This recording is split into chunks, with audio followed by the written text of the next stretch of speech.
You know how some people are born into law? Their dads are lawyers, their moms are lawyers, even their pets might understand Evidence Act by now. Well, a lot of us are not one of them.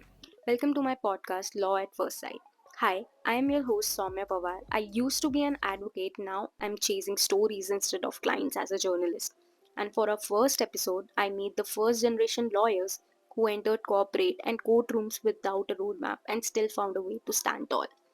This is their story and maybe a little bit of mine too. Let's start with the first lawyer, Prani Dwivedi. So, Prani, what drew you to law in the first place, coming in without a legal background?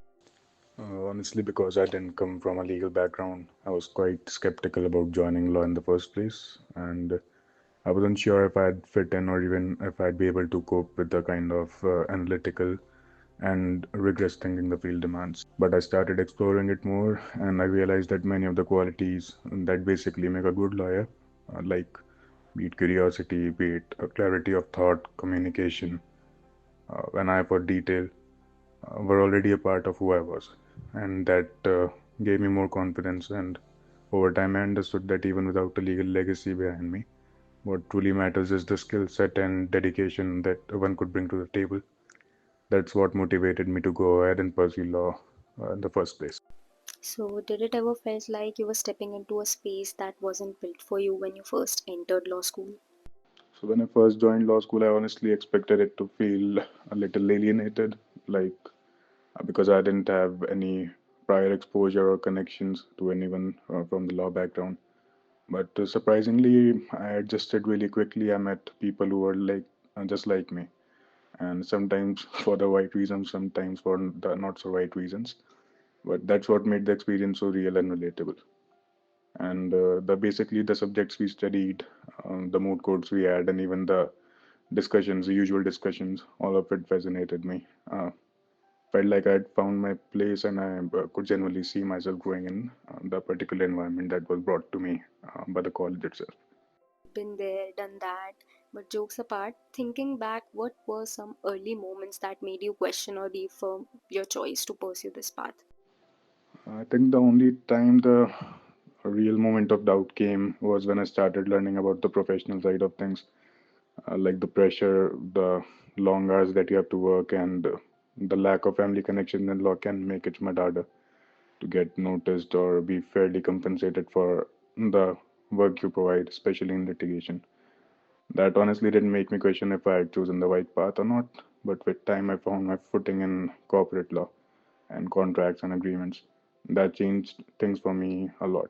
It gave me the opportunity to work in a much more structured environment, and I kept learning continuously over the jobs that I switched. And today I feel pretty content as to how far I've come because it has been a lot of effort, but it has also paid off. Listening to Pranay's journey really hit home. I have been there too, figuring out this world without a roadmap. Next, let's talk about how first generation lawyers build support and networks from scratch. And for that, we have advocate Shubham Kumar. So, mentorship and networks are such a big part of law. So, Shubham, how does that look when you have to build everything from scratch? Well, it looks very different when you have to start everything from the scratch because your considerations itself become very different. Primary consideration would be just to learn.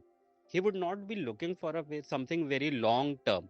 But when you are from a first generation, money becomes a very important consideration even while getting some mentorship from someone. And that is completely different from someone who is not a first generation lawyer. That's really true, Shubham. But do you think first generation lawyers have successfully built a community or support among themselves now? Well, of late, the first generation lawyers are building a community of themselves, but I still feel that there is a lot of work that is required to be done because the community in itself is very, very weak.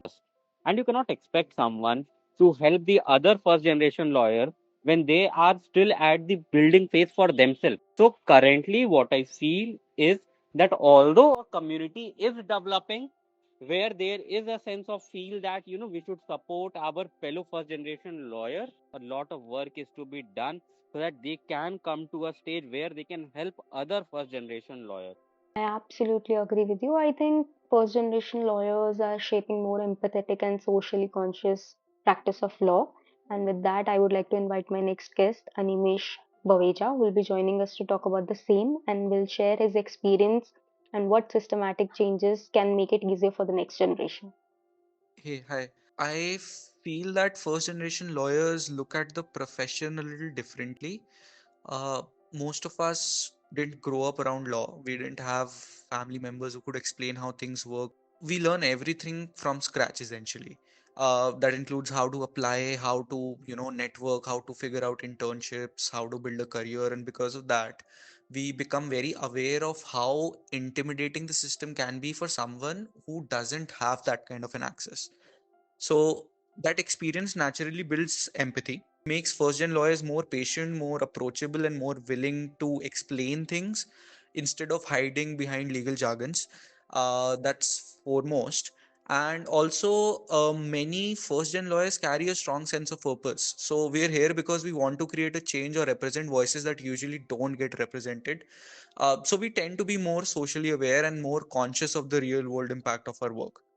I think there are a few big reforms that could genuinely change the journey for future first generation lawyers in India. The first one is access at educational level.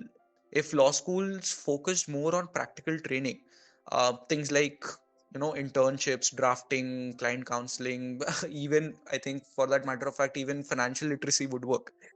It would level the playing field for students who don't have family connections. Secondly, I I believe that recruitment needs to become more transparent. A lot of opportunities still come through networks, someone's uncle, someone's seniors, etc. And third, I think the culture within the profession needs to shift. That's obvious, because hierarchy in the legal field can be intense, right? But not everyone can afford that. Creating a culture where mentorship is encouraged, where seniors invest in training juniors, where dignity of work is respected would make the profession, I mean, this culturally supportive. The next generation won't have to fight just to enter the room. They can focus on growing once they get there. Animesh, what you just shared was so spot on, absolutely on point.